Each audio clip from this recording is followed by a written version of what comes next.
Okay, so today is November 10th, and it's basically 2 days after we found out that the next president of the U.S. is going to be Donald Trump. I've seen a lot of stuff on my Facebook feed of Africans making jokes like they're gonna move back to Africa now. You know, this is basically the last straw for them. They are not going to live in America. Even African Americans are like, oh, when's the next flight? Or I think some jokes about boats. Anyways, so this is a video that I've been meaning to record for a little while now. And it's about experiences basically moving back home to the continent, so back to Africa from the US or from the diaspora. This is my second time moving back to the continent. I moved back from the US to Sierra Leone in 2007. I'm originally from Sierra Leone, after having been in the US for about 9-10 years.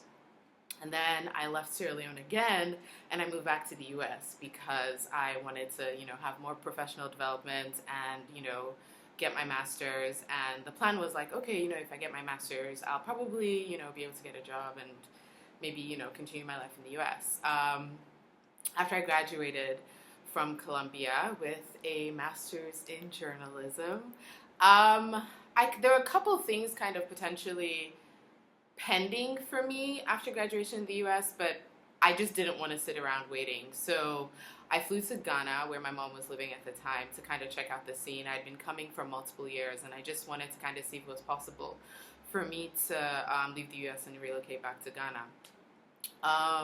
Then I also went to Lagos on the same trip to see, hey, after all, I have Niger blood, me and Nigerians were like this, like maybe I need to just go to I went to Lagos. After both trips, I realized that my temperament and my connections and lack thereof in both places, I considered both things basically, my temperament, the state of affairs at the time, and connections. I had basically friend connections in Nigeria. I had some friends in Ghana, but the number one thing that made Ghana a good fit was that I had free housing. My mom lived here, so that means that I could live here for free. And then secondly, I just felt that it could possibly be easier for me in Accra. Like, I just felt a little bit more comfortable at ease here, like more independence. Like, I could be more independent as a young woman in Accra, more independent than I would be if I was in Nigeria. So I decided to move to Ghana, and I didn't have a job or anything, or or any money. But I decided, you know what, I'm going to give Ghana a chance, see how it goes. If it doesn't work out, I can always move back to the US. I moved back to Ghana officially in September 2012. So in August, I came initially after graduation, I think it was in June. I started making cold calls. I just said, well, if I'm going to stay in Ghana, before I can actually move here, I want to see what opportunities. So I took my CV around, and I was able to go to a producer, a person who was running a TV station here, and he was I showed him my CV and my reel, and he was like, no, we don't have any opportunities for you, but perhaps we could connect you with somebody. I know someone personally I could help you with, and he basically helped me get my first gig. Anyway, so moral of the story is I've been in Ghana now for 4 years, and in that time I've been able to register my own company, and I've been able to get clients. I own a marketing communications firm, and I've been doing business basically in Ghana for 4 years. And so it being my second time back, I thought, trying to kind of draw parallels between my experience in Sierra Leone as a Sierra Leonean for 4 years, and then my experience in Ghana as a non-Ghanaian for 4 years doing business or just being a young woman, comparing those two would be an interesting conversation to have with you guys who are potentially thinking of moving back to the continent, whether to your own country or to another country. One of the first questions I always get asked is, oh, how is it being a foreigner in Ghana? I heard Ghanaians are really xenophobic, they don't want foreigners there. I have not experienced this at all.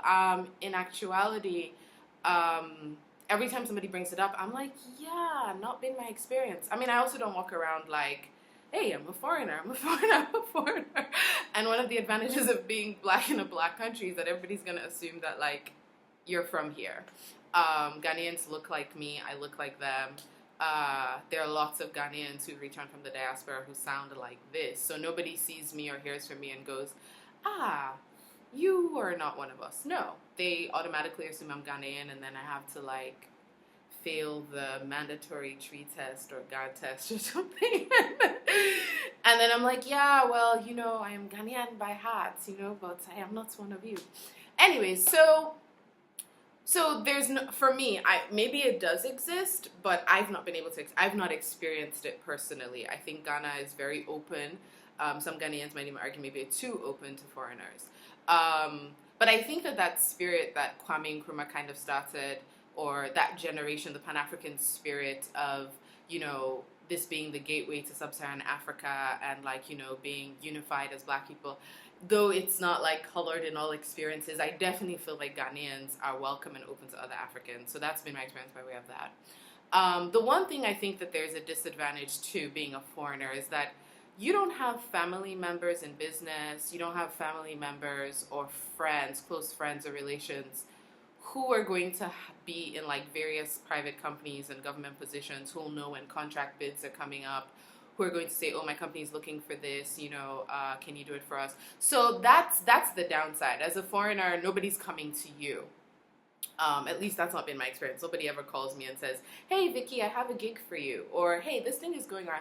No. You don't benefit from that. And I think that that's potentially one of the huge disadvantages, is that no matter how much you network and no matter how much people might know you by name or even be familiar with your work, perhaps they may not be as comfortable calling you for a deal. They might call their cousins or their brothers or their friends that they went to high school with or college. And I think in that sense, you definitely lose out. And I know that if I were in Sierra Leone, I probably would get called more often. In fact, just yesterday I got an email from a friend in Sierra Leone, from another friend who sent an email to her about an opportunity in Sierra Leone and said, please forward this on to Vicky, specifically forwarded it on to me because they knew that. So that I don't get in Ghana as a foreigner, and I think that potentially that's one of the downsides to moving back to a country that's not your own, is that you miss out on that kind of elements of, like, connections by way of business. But I do think that it is definitely possible to move to a country in Africa that's not your own, like Ghana, that's politically stable and that's relatively economically stable. Like, Ghana was better economically in 2008 when my mother moved here versus where we are now. Yeah, I don't want to talk too much about that because then it might sound like I'm trying to, like, do some kind of political assessment. But things were better previously, and they're not as good right now. And so as a business, then you're paying higher tariffs for, like, water and electricity. I mean, there was 1 month I came back in May from holiday. I'd been away for 2 months, and my electricity bill was $500 for the month that I was away because tariffs had, like, shot up that high. And I know I'm not the only person that had that experience. Housing. So in the 4 years that I've been in Ghana, I've lived in 4 different locations. So in the first year I was here, I lived with my mom in a housing estate that she had kind of invested in. And then after the first year, I thought, hey, let me move to the center of the city because I'm a foreigner and I want to be in the thick of things. Like, woohoo! I moved to the Oxford Streets, which is in Osu. Yeah, it was... Yeah, you think you want to be in the thick of things, but there's a lot of traffic, lots of congestion, and of course lots of noise. And after the first year and some landlord issues, and funnily, living in Osu, my landlord kept goats in our compound. So being in the center where you think it's, like, super cosmopolitan, Osu is a very, very, like, interesting place because it's this perfect blend of, like, old colonial Ghana and new modern high street Ghana. And a lot of those old colonial people who were alive then are still there and have those habits. So yeah, then I moved to Labani, which is I think is probably one of the nicer areas in Accra. It's next to cantonments, which is also super nice. Lots of embassies, lots of expats, lots of, like, restaurants, and now there's, like, a banking road there, so all the banks are in the community as well. That was a really good living experience. But then after a year, landlord also wanted to increase rent, which is common here. The one interesting thing that happened when I was moving to Laboni is that in Osu, my housing arrangement was that I paid monthly, which was great. The place I found in Laboni was cheaper by $100. However, as is common in Ghana, and I think most of the region, the landlord wanted their rent a year in advance. I didn't have $10,000, which the rent was for the 4-bedroom house that I was renting at the time. So I was, however, able to get a personal loan from a bank. Yeah, don't ask me about the interest rates. They gave me a personal loan, which compared to Sierra Leone, I know that I would never be able to get a loan for $10,000 in any financial institution in Sierra Leone. So the upsides to kind of also being in Ghana, for me, I think it's a much more favorable country for lending. Personal lending, business lending, all kinds of lending. I just feel like banks and financial institutions in Ghana know that they're a big part of the development of the country and also the individual lives and businesses of those who live here. At the end of the day, if you cannot lend and you cannot, if you can't lend money for your business, and there aren't necessarily all these like small business loans, small business grants or low interest loans that governments are providing for us in the region, how are you going to grow? I know that taxi drivers, car drivers, nannies, as long as you're a salaried employee in Ghana, it's relatively easy to get a loan. You can get a car loan, you can get a home loan. Being able to lend is just like an amazing, amazing thing. I would not have been able to move into that home in Laboni had I not been able to lend that money. They lent it to me for a year, but I was able to pay back in 6 months because I hate the only person I want to owe is Sally Mae, basically. So that's by way of housing and also lending. So I think that's a huge difference in Sierra Leone. I also think that surprisingly enough, the cost of housing in Ghana, even though it's very high and there's like there just isn't affordable housing for people who can't afford. There's not enough, especially in the Accra and Accra suburbs. I think that the prices in Ghana are way more realistic compared to what people ask for in Sierra Leone. The house that I rented for $10,000 in Laboni, which is a really nice area, in Sierra Leone, somebody would probably ask for $20,000 or $30,000. And the house I'm living in now, which is way cheaper than where I was in Laboni, I'm sure in Sierra Leone, somebody would also rent this house for $40,000, and I'm not even paying a quarter of that. So that's housing, and that's access to financing. The other thing is just, I guess, building relationships of any kind, whether it's like friendships or romantic relationships. Oh yeah, you want me to talk about that?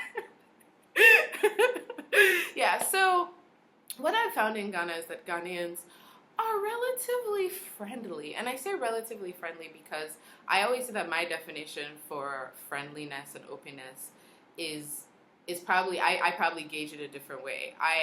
I'm always like, friends are people who invite you to their homes and whose homes you've been to and you've met their parents. If like they're living with their parents, like they'll introduce you to their parents as their friends, and you know that you can go to their house somewhat unannounced. I don't have many of those in Ghana. I don't have a lot of friends in Ghana that I can say that I can go to their house unannounced. In Sierra Leone, it's a very, very common thing for me to just like show up if I know where you live. If you know where your friend lives, you can just go to their house and they're not there, and you can just call them even from the gates, like da-da-da. Or I have friends in Ghana whose homes I've never been to, which isn't necessarily a bad thing. It can just be a cultural thing, but I'm used to kind of usually being my friend saying, hey, come hang over at the house. In Ghana, we tend to meet out more so than we come and like hang over at the house. In Sierra Leone, in a way, it's like, you say, no, I go fend posse, and you go keep company, which is like really to just go and hang out and like chill. It's something we do in each other's houses. I think maybe that's definitely happening here, but maybe because I am a foreigner, I don't get those invitations. So if you're in Ghana and we're friends, invite me to your house. But I do have really, really, really, really good friends that when times are hard that I can cry on the phone with, that will come to my house and cry with me if I need them to, and who will pick me up and let me listen to like their latest record. Hi, Manifest. Their latest record. And so yeah, I have really good friends here. I don't have a lot, but I do have really, really good Ghanaian friends who I feel like they're my family. So that's really good. So that's friendships. In terms of relationships, I've dated. Sorry. I've had one Ghanaian boyfriend in the 4 years that I've been in Ghana. That one lasted, the one Ghanaian boyfriend that I've had. So I've had two boyfriends that have been in Ghana. See, I'm good, you know. Anyways, one of them was Ghanaian. And I think the dating scene in Ghana.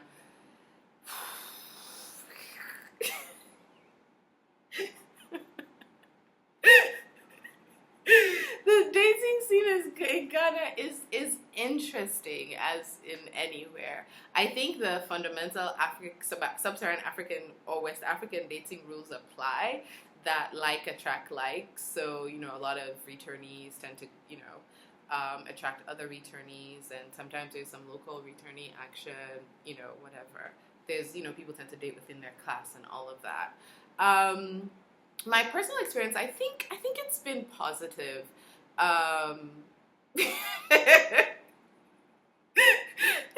No, for real. No, it really has been positive. I think Ghanaian guys, for the most part, nobody kill me for this, are gentlemen. I think that, like, you know, they're definitely the kinds to, you know, do gentlemanly things. You know, they're not about to curse you out.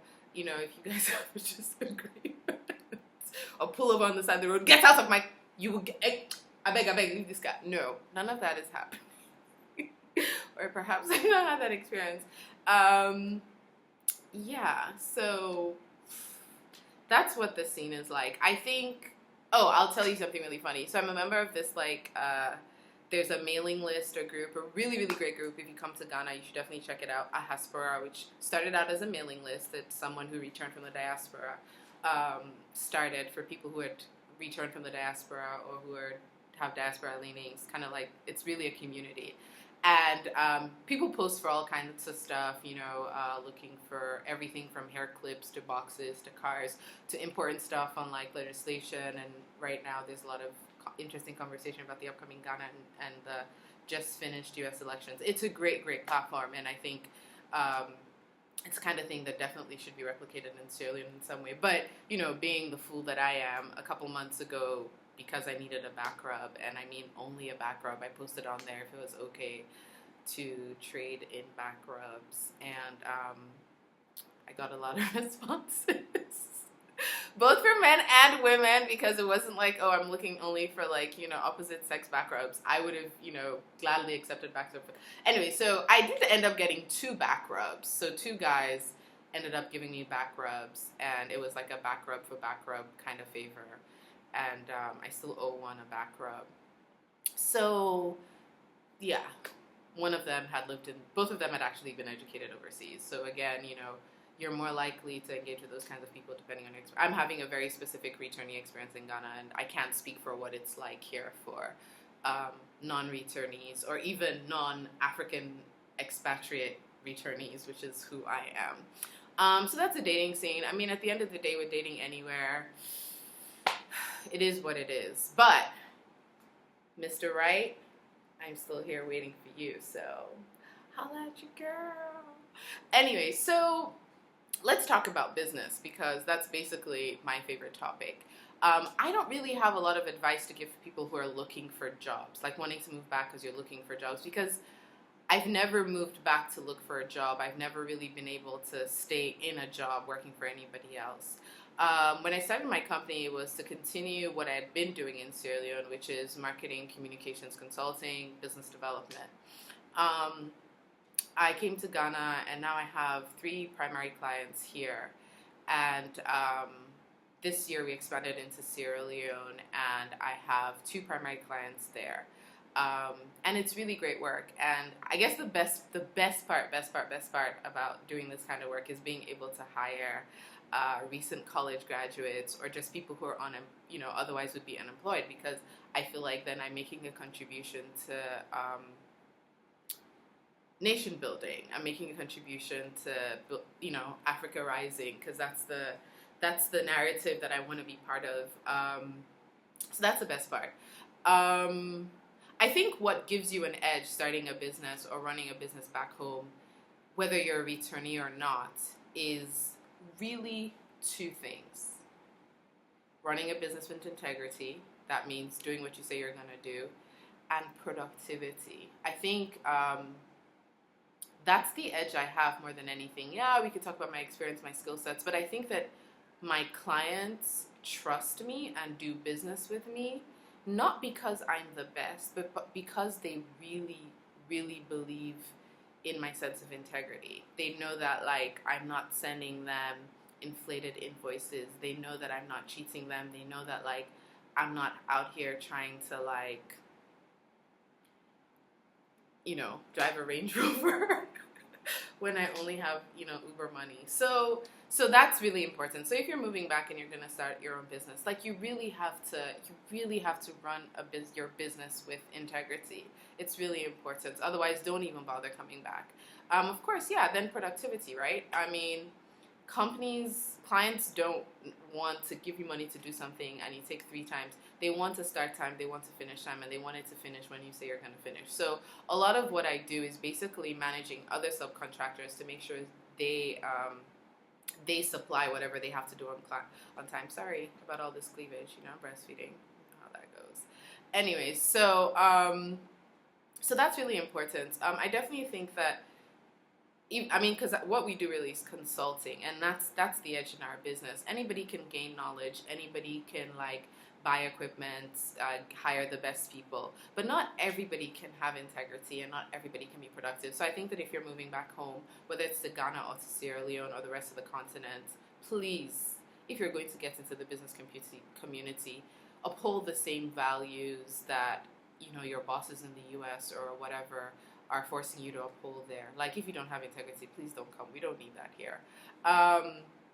Sometimes people ask me to compare the two, like doing business in Ghana and doing business in Sierra Leone. I definitely think that the plus side to doing business in Ghana, there's several, right? It's a bigger market. Ghana is, I think, a population of 24 million. Sierra Leone is a population of 7. So whatever you're doing, you have a bigger market, bigger audience, bigger everything.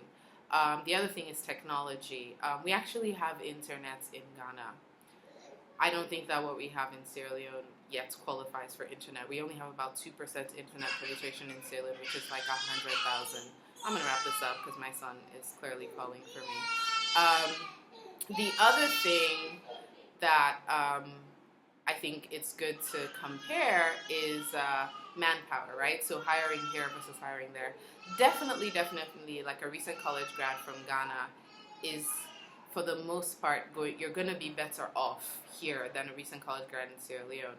Here, they're more likely to have had some kind of work experience. And if you're hiring like I did, somebody from a Session University, then you're going to get, like, excellence. So big ups to Session, because they really produce excellent students, and we need more of that replicated elsewhere.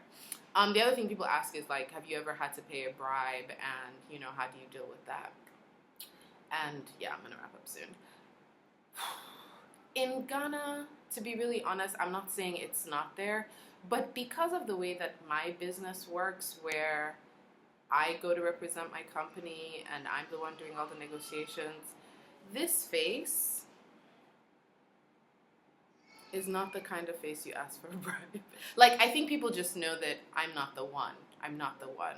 And then when we expanded into Sierra Leone this year, I knew that was going to be a problem. So part of my pitch to clients now and in Sierra Leone period is, when I make my first presentation to you, I let you know what I stand for as an individual and what my company stands for, which is this. I tell the clients, do not ever, and this is, I say, nobody in your company basically should ever call me to inflate an invoice, to give them a bribe, to pay for this, to pay for that. I don't work that way. If you ask me for a bribe, I will contact your boss or your superior, and I will name and shame you, because that's not who I am, and it's not the kind of business I want to run. And I don't tolerate it. And, you know, initially when I started out doing business in Sierra Leone, and I told, you know, friends and colleagues that, like, yeah, you know, I'm not going to pay any bribes. Like, I don't care. If I don't get the contract, I don't get the contract. I'm not giving anybody 1 cent. 1 cent. One. I don't believe that if I'm the best person for the job and the most qualified person for the job, that I have to give you anything at all. No, I don't play that. So I remember telling friends in Freetown that, like, oh, I'm not going to inflate, you know, I'm not going to pay anybody anything, I'm not paying bribe, and being told that I would never be able to get a contract in Sierra Leone. 2 contracts down, 0 bribes paid. Winning. I mean, I say this because I think we all, no matter where you're living, we have to be the change we want to see. It makes no point to be on Facebook screaming about corrupt politicians, XYZ, da da da da da. Then you turn around and you pay bribes because it's all part. You then become part of the system. And I know that, you know, in things in No Longer at Ease, like, you know, the guy comes in wanting to change the system, and then eventually, you know, things just really just like get to him and he becomes part of the system. That's not going to be my story. It's not the story I'm trying to tell. I don't need every contract. I don't need every contract. I only need the contracts that when I get them, I can sleep easy at night, that I would be proud to, 1, talk about them, and then 2, that I can actually then teach somebody else, this is how it works, this is how you do it. If I start paying bribes to get my contracts, how do I ever know for sure that I got this because I'm the best? I wouldn't. So that's kind of a roundup of all of my time the last 4 years here.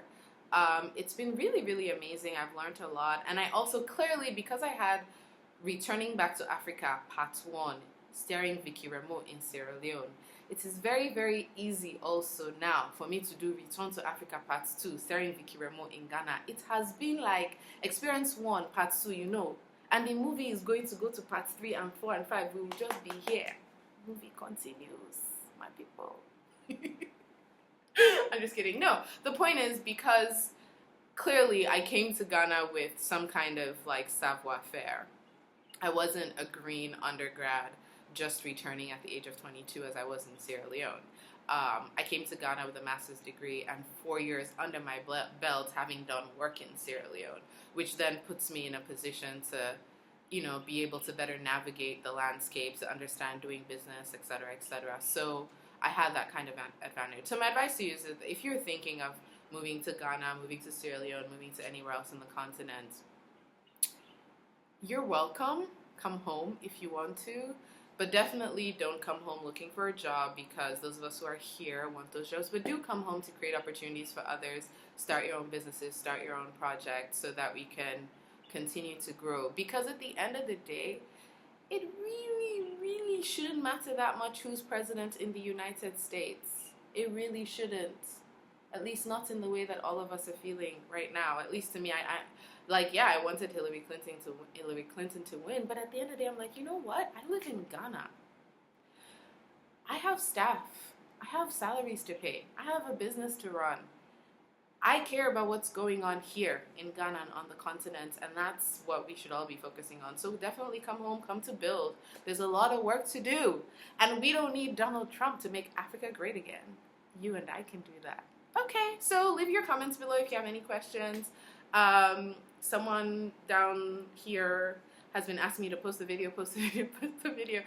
So, unapologetically moi, this is that video that you requested. I hope it's what you needed. Have a great day, everyone.